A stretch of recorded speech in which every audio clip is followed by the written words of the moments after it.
Welcome to நிவித்ராஸ் kitchen. இன்றைக்கி வந்து egg try masala செய்ய போகிறோம். பேனில் ஆயில் விட்டு ஒரு ஸ்பூன் மஞ்சப்பொடி போட்டிருக்கோம். மஞ்சப்பொடி போட்டு இப்போ வதக்கிட்டு இருக்கோம். அது வதங்கினதும் பெருங்காயம் கொஞ்சம் ஆட் பண்ணிக்கோங்க. பெருங்காயமும் கொஞ்சம் சால்ட்டும் ஆட் பண்ணிக்கோங்க. ரெண்டுத்தையும் போட்டு கொஞ்சம் கிளறி விடுங்க. இப்போ முட்டை பாயில் பண்ண எக் வந்து நான் 1 டசன் எடுத்துருக்கேன்.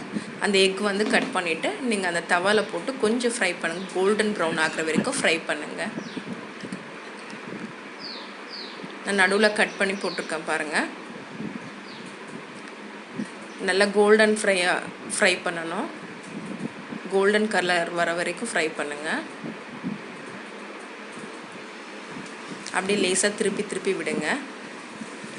பார்த்து முட்டை உடையாமல் திருப்பி விடுங்க. பேக் சைட்லேயும் ரொம்ப வேகணும்னு அவசியம் இல்லை.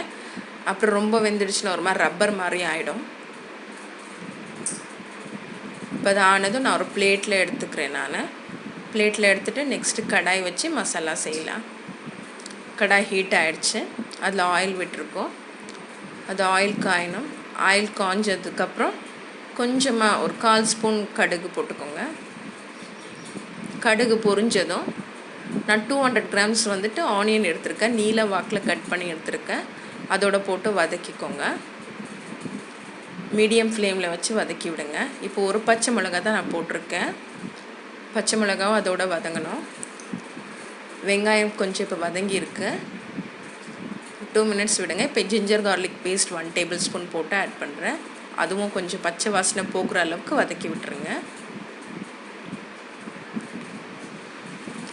வதங்கிடுச்சு. அந்த வாசனை போயிடுச்சு. இப்போ 200 கிராம்ஸ் ஆனியன் சொன்னி இப்போ 100 கிராம்ஸ் டொமேட்டோ எடுத்துருக்கேன். நீல வாக்கில் வெட்டியிருக்கேன். தக்காளியும் அதில் போட்டு வதக்கி விடுங்க. தக்காளி கூட 1 ஸ்பூன் மஞ்சப்பொடி 1 ஸ்பூன் மிளகாய் பொடி ஆட் பண்ணியிருக்கேன். காரம் ஜாஸ்தி போடல. நான் லாஸ்ட்டில் பெப்பர் சோம்பு போடுறதுனால நான் வந்துட்டு காரம் வந்து கம்மியாக போட்டிருக்கேன். வதங்கிடுச்சு. அது கொஞ்சம் தேவைக்கேற்ப உப்பு சேர்த்துக்கோங்க. சீக்கிரமாக வேகும், வதங்கும். சிம்லேயே வச்சு கிளறி விடுங்க. இப்போ அந்த மசாலா போயிடுச்சு. நான் இன்னும் கொஞ்சம் உப்பு ஆட் பண்ணியிருக்கேன். உங்களுக்கு தேவையான அளவு உப்பு ஆட் பண்ணிக்கோங்க. இப்போ நான் வந்து சோம்பு மிளகு பவுட்ரு போட்டு ஆட் பண்ணியிருக்கேன். அது போட்டு ஒரு கிளறி விடுங்க. காரம் உங்கள் தேவைக்கேற்ப. நான் லாஸ்ட்லேயும் வந்துட்டு இந்த சோம்பு மிளகு பவுட்ரு லாஸ்ட்லேயும் ஆட் பண்ணுவேன். இப்போவும் ஆட் பண்ணியிருக்கேன். சிம்லேயே வச்சு வதக்கி விடுங்க. கொஞ்சம் நல்லா வதங்கணும். இப்போ வந்து நான் கசூரி மேத்தி 1 ஸ்பூன் எடுத்திருக்கேன். தேவையான அளவு நீங்கள் உங்களுக்கு எவ்வளோ தேவையோ அவ்வளோ போட்டுக்கோங்க. ஜாஸ்தி போடல நான். அதையும் அதோட அந்த கிரேவியோடு போட்டு நீங்கள் அந்த மசாலாவோடு கொஞ்சம் ஃப்ரை பண்ணி விடுங்க.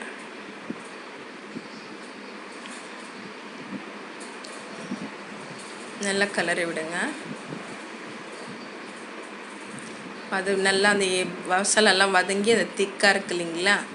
இப்போ இந்த பதம் சரியாக இருக்கும். இப்போ நம்ம வந்துட்டு இதில் வந்துட்டு எக்கை ஆட் பண்ண போகிறோம்.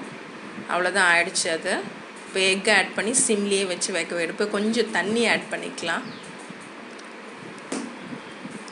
அந்த எக்கில் அந்த மசாலா ஊறுறதுக்காக கொஞ்சம் தண்ணி ஆட் பண்ணிக்கிறேன். நான் தண்ணி ஆட் பண்ணிவிட்டு கொஞ்சம் கிளறி விடுங்க. ஹை ஃப்ளேமில் வச்சு கொஞ்சம் கிளறி விடுங்க. கிளறினது போதும். இப்போ வந்து நம்ம எக்கை ஆட் பண்ண போகிறோம். நம்ம இதில் இந்த வறுத்து வச்சுருக்கோம் இல்லைங்களா, அந்த எக்கை வந்துட்டு இதில் ஆட் பண்ண போகிறோம்.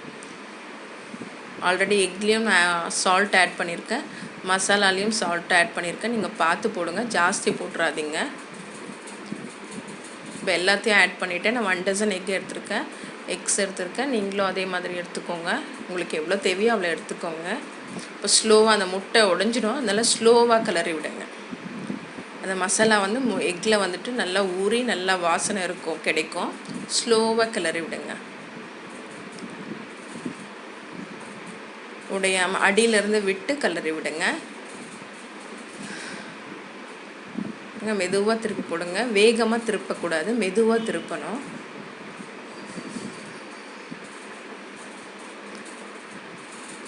மீடியம் ஃப்ளேமில் வச்சுட்டு திருப்பி விடுங்க.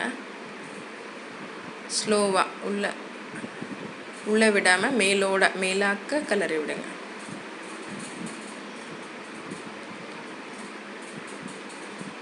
ஒரு 2-3 மினிட்ஸ் அப்படியே வைங்க. கிளறி விடுங்க. அந்த கடாயை ஆட்டி விடுங்க.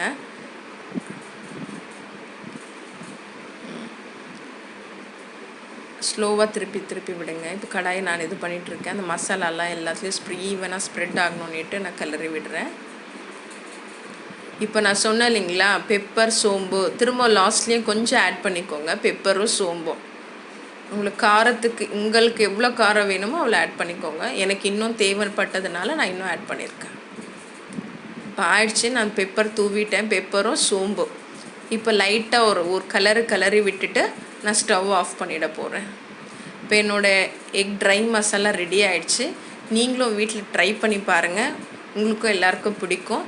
பிடிச்சா மட்டும் போதாது, எல்லாம் என்னோடய வீடியோஸை பார்த்துட்டு லைக் பண்ணுங்கள், ஷேர் பண்ணுங்கள், அப்படியே மறக்காமல் சப்ஸ்கிரைப் பண்ணிவிடுங்க. பெல் ஐக்கானையும் ப்ரெஸ் பண்ணிவிடுங்க.